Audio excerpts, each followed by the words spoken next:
محمد اشرف غني وایي په اوسني حاکمیت کې افغانستان ته نه ستنېږم.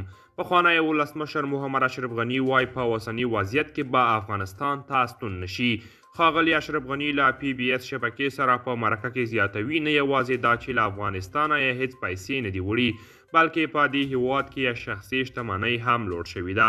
مخکینی ولسمشر محمد اشرف غني له PBS شبکې سره په مرکه کې ویلي هغه تر وروستۍ دقیقې له خلکو او افغان امنیتي ځواکونو دفاع ته ژمن و او نوموړی د هېواد د مشرتابه وروستی کس و چې له افغانستانه وتلی دی.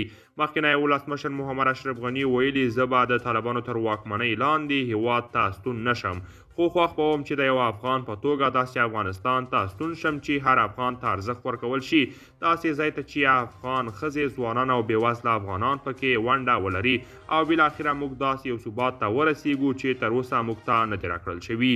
قدرمن دوستان دا و زموږ د نن ورځې چمتو کلی خبر. تر بیا ښه وخت.